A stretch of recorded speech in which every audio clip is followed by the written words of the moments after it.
Bila Nabi Muhammad sallallahu alaihi wasallam diisrakan oleh Allah Subhanahu wa taala, bermulanya daripada Masjidil Haram menuju ke Masjidil Aqsa. Ada dua masjid Allah sebut di dalam surah ini. Maka para ulama kita menyatakan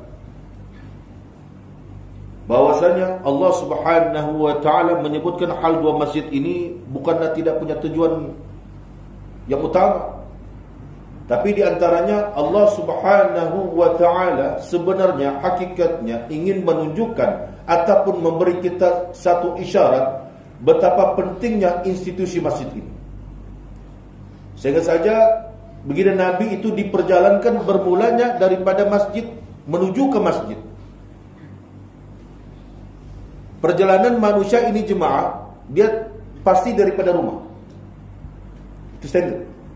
Kita kalau berjalan, dikatakan berjalan, mesti bermula daripada rumah. Keluar daripada rumah, perjalanan kita itu menuju ke satu tempat.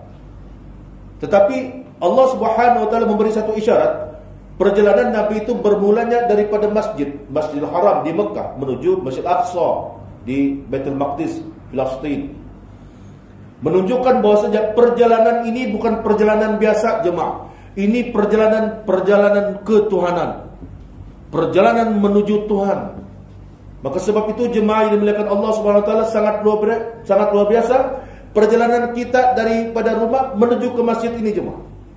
Sehingga saja baginda Nabi Muhammad sallallahu alaihi wasallam banyak hadis menyatakan tentang kelebihan orang yang keluar daripada rumah, ambil wudu dengan sempurna, lalu datang ke masjid, dia ambil wudu di rumah itu hanya semata-mata untuk mendirikan solat, datang dia di masjid, Allah SWT mengampunkan segala dosa-dosanya. Dalam riwayat yang lain, bukan saja Allah Subhanahu wa taala mengampunkan dosa-dosanya, tanah, bumi yang dipijak itu bermohon kepada Allah Subhanahu wa taala, ya Rabb, ampunkanlah orang yang memijakku ini. Ya Rabb, ampunkanlah orang yang memijakku ini. Ya Rabb, ampunkanlah orang yang memijak ini.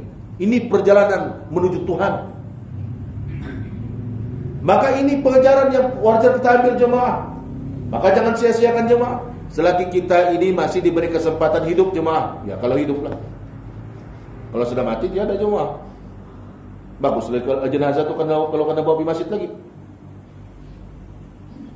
Bukan lagi lang di depan imam lagi deh. Tak pernah ada orang berada di depan imam melainkan jenazah. Kalau ada orang sembahyang di depan imam tidak sah sembahyang deh. Kenapa dia di depan imam? Lain kalau dia imam. Ini jenazah ada di depan imam. Jangan sampai kita jadi macam itu imam.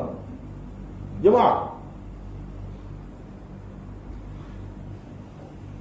Dalam masa yang sama lagi jemaah yang dimuliakan Allah Subhanahu wa taala, Allah Subhanahu wa taala kata allazi barakna haulahu, yang mana ketika dalam perjalanan itu Allah Subhanahu wa taala ingin memperlihatkan, menunjukkan kepada baginda Nabi Muhammad sallallahu alaihi wasallam yang mana kami berkati sekelilingnya. Apa yang diberkati itu? Masjidil Aqsa. Jemaah. Para mufassir bilang Baitul Maqdis ataupun area Masjid Aqsa itu kawasan yang sangat diberkati. Maka para ulama bilang dia ada barakah dini, berkat agama. Karena bahwasanya jemaah, para nabi dan rasul itu banyak lahir di kawasan itu, di Baitul Maqdis. Kalaupun dia tidak lahir di situ, dia pernah singgah situ. Nabi pernah singgah, betul? Ya, peristiwa Isra itulah. Ataupun dia pernah singgah, ataupun dia pernah duduk situ, ataupun dia pernah singgah situ. Yang kedua pula, berkah dunia, bumi Baitul Maqdis ini dan kelilingnya itu penuh dengan barakah. Daripada orangnya berkah, sehingga buminya itu berkah. Sehingga para ulama menyatakan keberkatan Baitul Maqdis ini jemaah subur. Apa saja kita tanam sana pasti akan subur. Dan kita sudah maklumi bahwasanya tidak ada perempuan yang paling subur sekali di dunia ini melainkan perempuan Palestin. Khusus Gaza. Ini hari anaknya syahid, besok ngandung lagi. Dan mereka punya kekuatan hari-hari, setiap tahun melahirkan.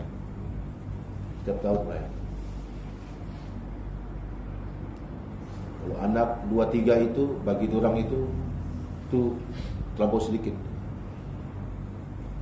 Majoriti penduduk di Gaza itu anak paling kurang pun 5-6. Syahid dia punya suami, ada lagi yang akan jadikan dia istri. Lahir lagi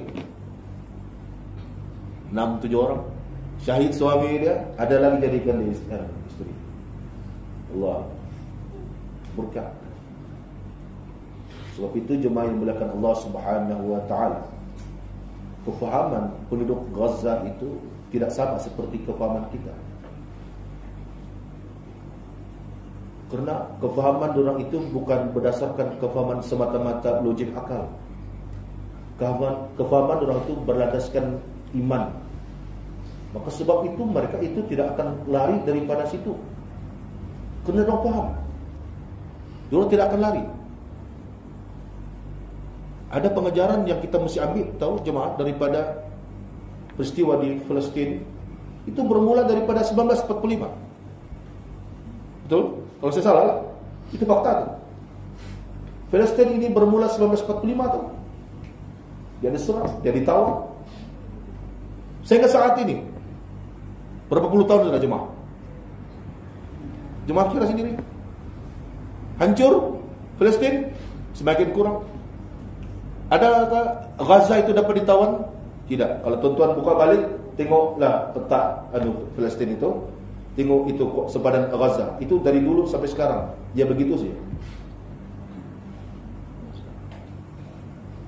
Mau kasih tahu jemaah, ibrah yang kita dapat, setiap daripada kita kena memperteguhkan kita punya akidah, iman kita.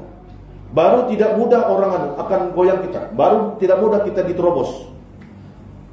Baru tidak mudah kita diusik.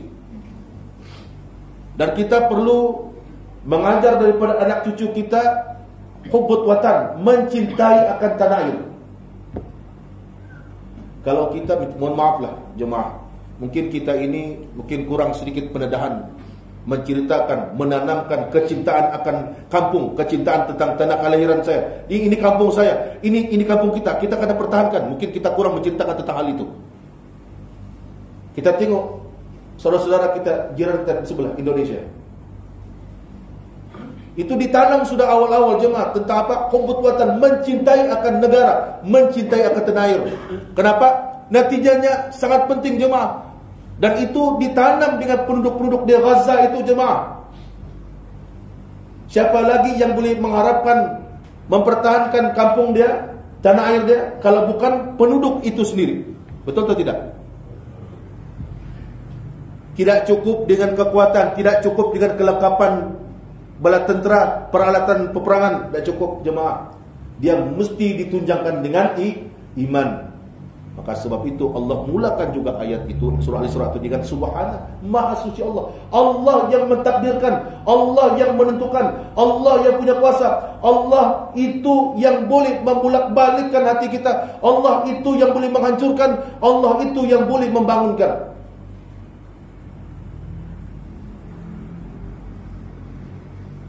Dan itu ibrah yang kita perlu ambil semua.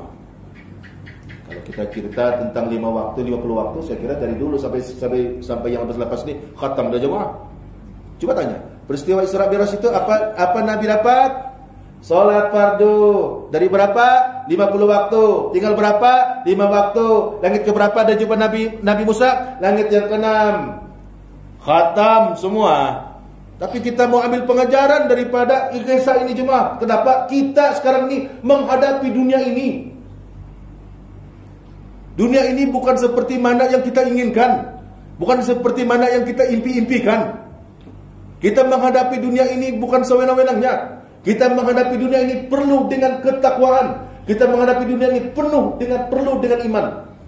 Bukan hanya semata-mata pendidikan yang ada. tapi perlu dengan iman. Ada pendidikan pun, kalaulah tidak ada iman, itu sudah ada di depan mata kita, saudara jemaah, tetap juga seleweng daripada agama.